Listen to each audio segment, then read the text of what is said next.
preparing to release the field. All in now. 1400. They're off and they're racing. Great Edition and Noah Quintilly jumped out of the gates very quickly. So did Lieutenant Dunbar.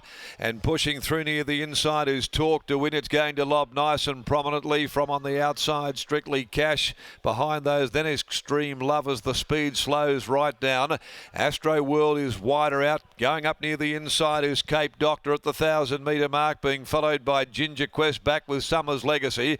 Then Toretto, and now dropping out last of all from its wide gate is Hober West. They neared the 800 mark, and Great Edition playing a game of cat and mouse in front, leading the way. 3/4 over Noah Quintilly. Talk to Win occupying third spot near the rail. Outrunning fourth is Lieutenant Dunbar. Out in the cheaper seats there at the 600 mark is Strictly Cash being ridden along.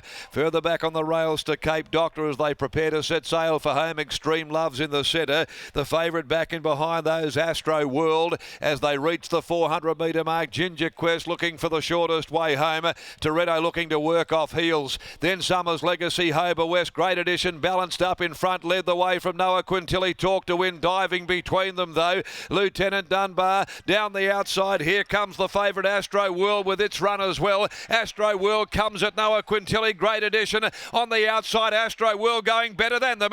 Astro World wins the last of the day. It's a double in the last two legs of the quaddie for Johnston Porter. One from Noah Quintilly. Great Edition, Extreme Love was there. Summer's Legacy ran on. Lieutenant Dunbar, Cape Doctor, Talk to Win behind those. Toretto followed further back then by Ginger Quest. Second from last is Hober West with Strictly Cash, all out of change, dropping out to finish last.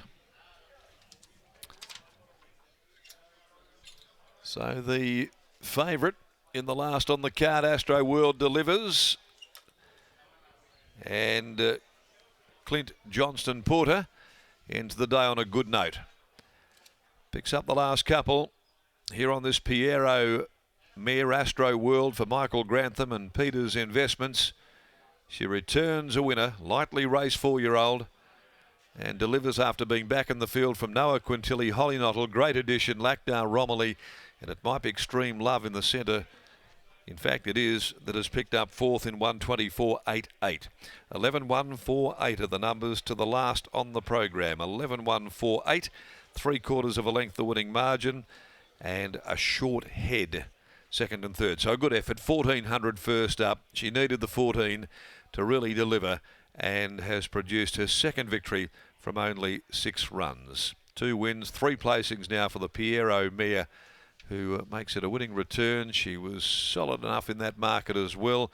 Open 5s initially, into 370 today on the WOP, 360, 320, but then pushed back out late in the betting market. She's run around 390 SP at the finish of it all. Noah Quintilly by Playing God, having a second run. She's building in the campaign for David Harrison. Hollynottle in the saddle, and Great Edition continues its super consistent form. A Warchan gelding ridden by Lachdar Romilly for Neville Parnham.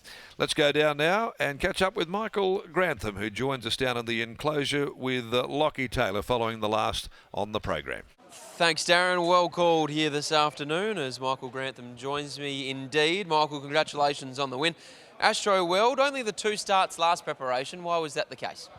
She obviously went well that first start run, and I probably jumped the gun from the 12 to the mile in probably not enough gap for her. She's a bit of a funny horse behind the scenes, so yeah, I learnt something this prep with her. Wins fresh today at 1400 metres. Is this her go, or ultimately, provided that you can get the miles under her legs, she is a mare that will continue to improve her a little bit of ground? Yeah, I just, like, you know, when you take them home, like, I think you just have to look at her in that sort of aspect. She is a little bit funny, so I guess just time will tell. She put them away stylishly here this afternoon. Ultimately, do you feel like she has the ability to measure up on a Saturday? Yeah, well, it's been a bit of a long day, really. We had a couple of probably false favourites, and I thought she was probably the worst one just because of the field and where she may be loved. But yeah, she will make it to Saturday grade from here now. Looking forward to stepping out Diamond Scene in the Rhythmic. Obviously, he's gone so close on a couple of occasions in a Perth Cup. How's he returned this time in? Yeah, it's been a little bit funny with Clint at the trials. He's been hitting the front and pulling up, and I had a bit of a pacemaker out in front of me this morning, and I caught it reasonably easy, and he pulled up the stumps with me, so I think he just knows what he's doing now. But it's always good to get them good horses back at the track. Are you enjoying still riding? Have you still got it? Oh, I never lost it. Well done here. Thank you. There's Michael Grantham after the win of Astro World in the last of the day, and a nice way to end the day for CJP. Certainly was, Lock, and a mare that you could probably follow on through that. I know today's only a Class 1 1400 and pretty low-hanging fruit, but she looks like she's got the ability and the gears to go through her grades there. She looks like she's a typical sort of Peters Investments graduation type. You'd imagine that's probably where they head to next, a grad 14 or a grad mile even here at Ascot on a Saturday, and just see exactly where she's at. But it's 11, 1, 4 and 8 in the last. Back-to-back wins for Clint Johnston-Porter. Ascot's not that bad. Nah, it's not that bad at all. I was thinking about necking myself earlier in the day, but we're all good now. Double. It's amazing what this game can do. It can pick you up off the ground when you're down, so that's good. Talk us through the run. Yeah, look, I had a good run. 3-8 with a bit of cover. It was just a little bit frustrating that Nichols' horse in front of me started stopping at the 600. I thought it'd get me a little bit further than that, but look, he idled past him. Was a little bit green when he hit the front, but look, he's a nice horse. Michael said he's like this one and kept onto it, and he was right to do so. Ability-wise, looks like probably a Saturday beckons. Yeah, look, this is the beginning, but yeah, definitely he's got Saturday class written all over him winning like that. Congratulations, well done. Thank you. There's Clint Johnston-Porter finishing the day with a double. Really nice win from Astro World, first up for Michael Grantham and Peters Investments. But that rounds out what has been a terrific day of racing here at Ascot, Scotty. Prior to the running of the first, I called it a mini moving day for some of these progressive 3-year-olds heading towards the carnival, and that's more or less how it played out. Well, exactly right. You can almost turn it into a buy and sell type scenario. We're certainly buying shares in Elite Bow. We're buying shares in Fine Star. We probably were hoping to buy a few in Long Service Leaf, but might have to put those on the back burner for now. And Brutal Easy, that was a really nice win. First up at 1,500 metres. Yes, WA Guineas might come around a little too soon for him, but if Dan Morton and his team can somehow keep the freshness in his legs, who knows? He might be able to improve and measure up at that level. Yeah, I mean, I'd probably be a little bit more reluctant the other way. I'm just, as I said earlier, I don't think he's got the brilliance of a Guineas winner, but he probably does have that sort of dour stayness about him to win a WATC derby. So why not?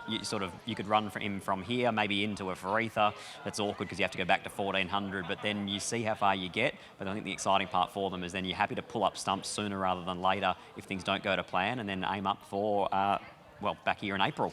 And hats off to two trainers who were kind enough to provide me with their time prior to their runners.